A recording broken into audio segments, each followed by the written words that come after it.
Plastik adalah material yang selalu kita gunakan dalam kehidupan sehari-hari, mulai dari kemasan makanan sampai dengan komponen elektronik. Siapa sih dari kita yang sudah terbebas dari penggunaan plastik?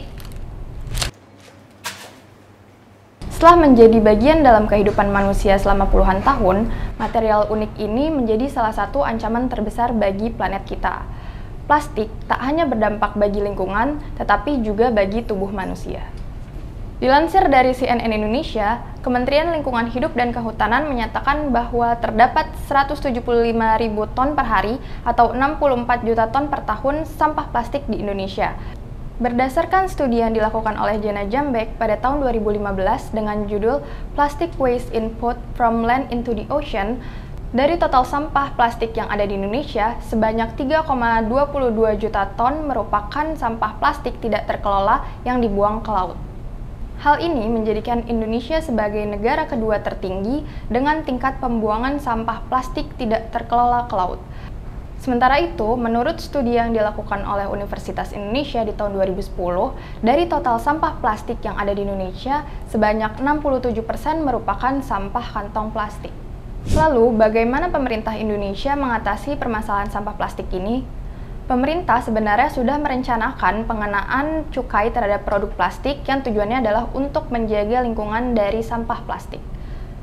Pengenaan cukai plastik juga dibahas dalam Pasal 44F Rancangan Undang-Undang KUP tahun 2021. Penambahan barang kena cukai berupa produk plastik ini sebenarnya telah disetujui DPR di dalam rapat kerja Komisi 11 dengan Menteri Keuangan pada tanggal 19 Februari 2020. Penetapan produk plastik sebagai barang kena cukai dimaksudkan agar pengenaan cukai terhadap kantong plastik memiliki payung hukum yang kuat serta dapat menjadi sumber penerimaan negara. Sejatinya, pengenaan cukai plastik dapat menjadi instrumen pengendalian dan pengawasan atas konsumsi kantong plastik yang menimbulkan eksternalitas negatif. Penerimaan cukai plastik ini nantinya dapat digunakan sebagai kompensasi biaya atas eksternalitas negatif yang ditimbulkan akibat konsumsi kantong plastik.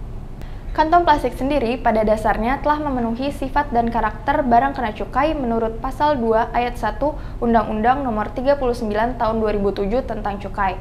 Beberapa negara di dunia secara masif telah berupaya untuk mengenakan pajak atas kantong plastik. Tujuannya adalah untuk menekan laju pertumbuhan konsumsi kantong plastik. Di antaranya Irlandia yang telah menerapkan pajak atas kantong plastik sejak tahun 2002, kemudian Denmark sejak tahun 1994, Belgia sejak tahun 2007, dan India sejak tahun 2009. Di kawasan ASEAN sendiri sudah ada 4 negara yang telah menerapkan pajak atas kantong plastik. Di antaranya ada Malaysia, Vietnam, Kamboja, dan Filipina.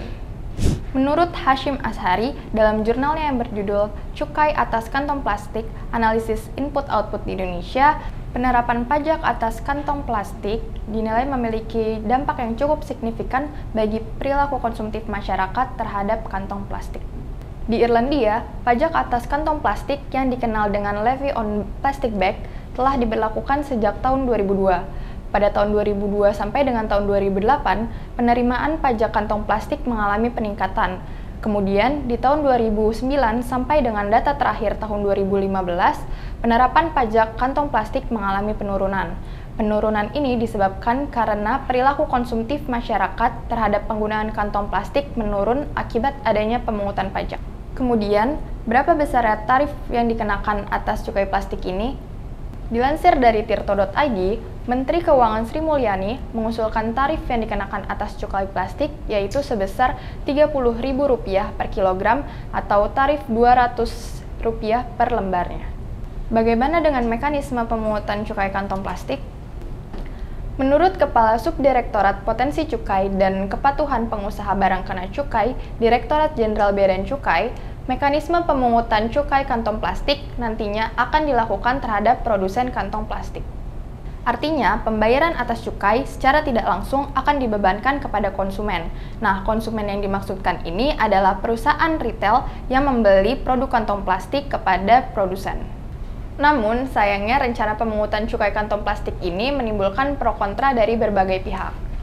Menurut Rifki, Lembaga Penyelidikan Ekonomi dan Masyarakat Universitas Indonesia, pengenaan cukai terhadap produk plastik tidak berdampak signifikan pada konsumsi masyarakat, dikarenakan plastik bukan produk yang bersifat elastis.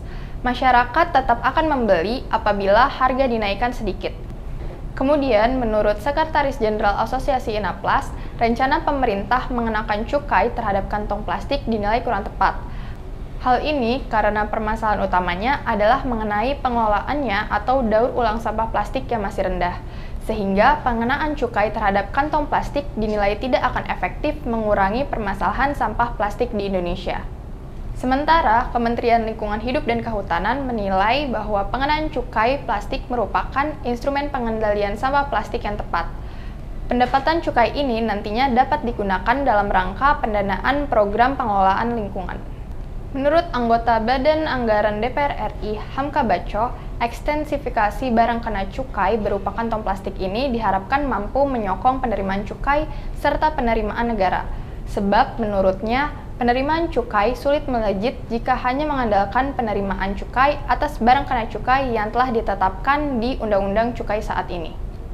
Nah, apakah sudah saatnya pengenaan cukai atas plastik diberlakukan? Kalau menurut kalian bagaimana?